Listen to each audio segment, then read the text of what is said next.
Back in 1984, when reporters asked President Ronald Reagan what he wanted for Christmas, he said, well, Minnesota would have been nice.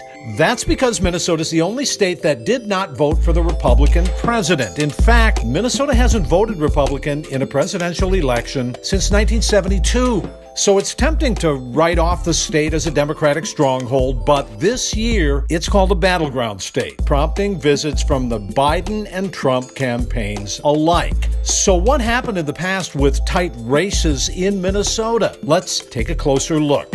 So the year was 1972. Nixon's re-election campaign against Democrat George McGovern. It was during the Vietnam War. But even in Nixon's landslide victory that year, Minnesota voted for him with a margin of only 5.5%, the closest in the country. McGovern won a lot of key counties in greater Minnesota and the Iron Range, and that's important. We'll come back to that later. Next, 1984. Reagan was up for re-election, running against Walter Mondale, the former Minnesota senator and vice president to Jimmy Carter.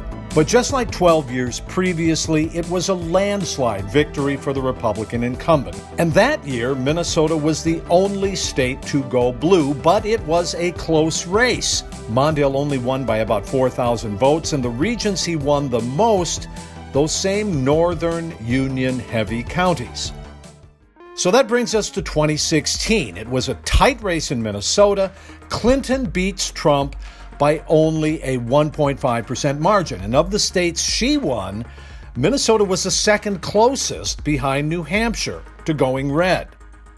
And that's one of the reasons Trump keeps coming back again and again, especially in the northern counties. You know, the ones that McGovern won in 1972 and the ones that had been voting Democrat for over 50 years, because those are the ones that flipped for Trump in 2016.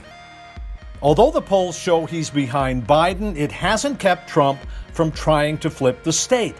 The landscape is changing in Minnesota. Rural areas getting redder, the city's more blue, more progressive, but could he have the votes?